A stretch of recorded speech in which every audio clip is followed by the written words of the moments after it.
They didn't notice when he was breaking piece by piece. They didn't ask why his smile seemed hollow, or why his voice trembled. When he said he was fine, they didn't see the weight he carried every night, the silent war he fought when the world went to sleep. They didn't see the hollow man walking among them empty, not because he had nothing to give, but because he had already given it all to them, and they took it all with open hands and closed hearts. They left when he was drained, when there was nothing left in him but exhaustion, silence, and unspoken pain. They walked away when he needed them most, when his eyes begged for understanding, but his mouth said nothing.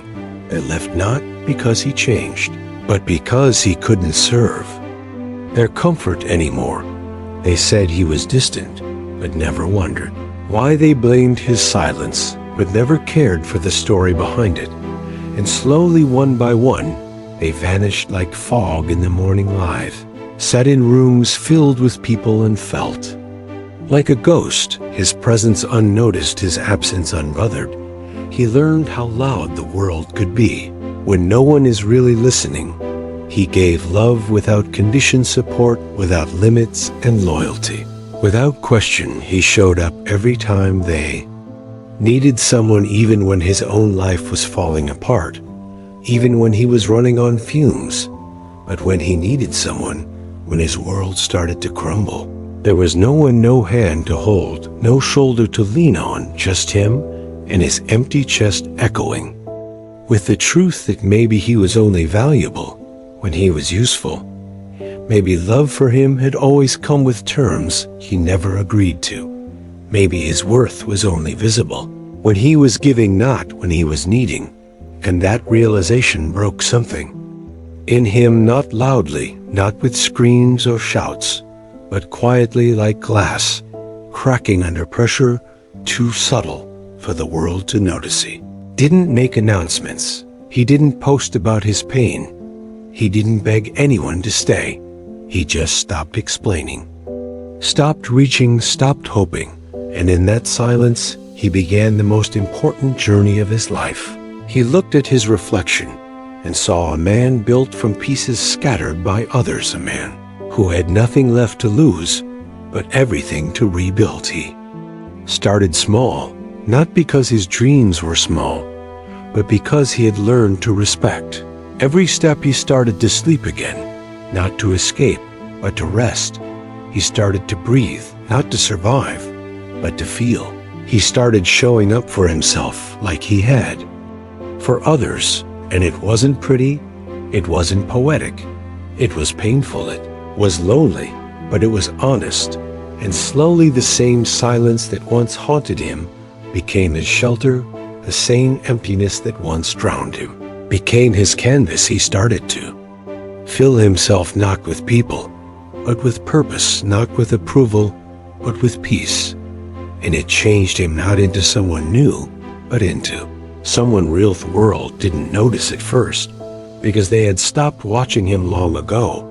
But life has a strange way of circling back. The same people who left when he was quiet began to speak again.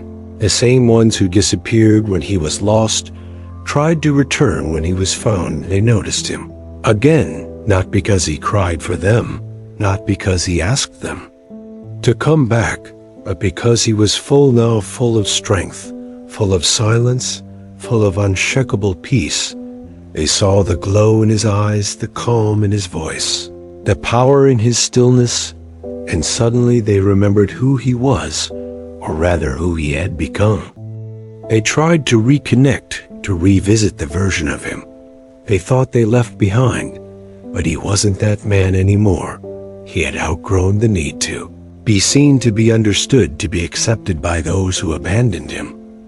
And though he smiled, he didn't open the door wide this time. Though he listened, he didn't offer pieces of himself this time. He didn't owe them anything, not a conversation, not a closure, not even a second chance. Because the truth is, the people who left when you were empty will never understand the cost of who you became when you were alone. They'll see the success, the calm, the healed version of you, and think you got lucky, they won't see the nights you begged God to take the pain away. They won't see the mornings you didn't want to wake up. They won't feel the screams you silenced, or the tears you wiped with your own hands. They'll return with smiles and sweet words, pretending they never left, but your heart will remember. Your soul will know that they weren't there when it counted. And you won't hate them. You won't curse them, because healing taught you grace and silence taught you power. But you'll never forget. You'll never go back. You'll never shrink yourself to fit in their comfort. Again, he'd learned how to live without applause, how to rise without validation, how to grow without witnesses. And that kind of strength cannot be taken back. It cannot be bought or borrowed.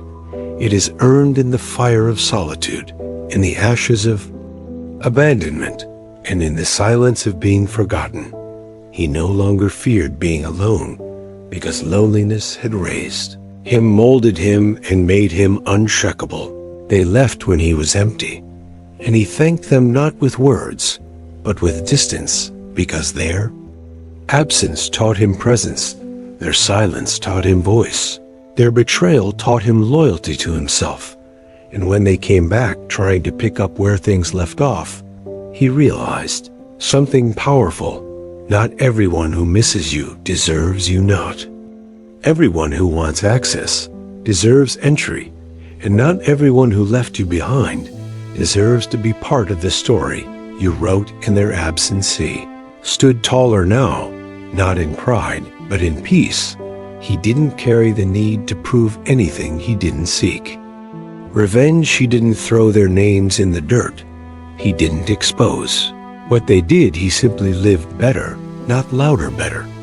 And in doing so, he became the kind of man that silence applauds. A man who learned to fill his own cup, who learned that self-worth doesn't come from others staying, but from you choosing not to break. When they left, he used to think that love meant holding on. Now he knew that sometimes the greatest love you can give is to walk away. And sometimes the greatest strength is not in who stands beside you, but in who you become when you stand alone. And he did. He stood alone, not broken, but built, not bitter, but wiser, and not empty, but full of peace, full of power, full of a life that no one gave him because he created. In himself he left when he was empty and returned when he was full. But this time he didn't need them to stay, because he finally knew how to stay with himself.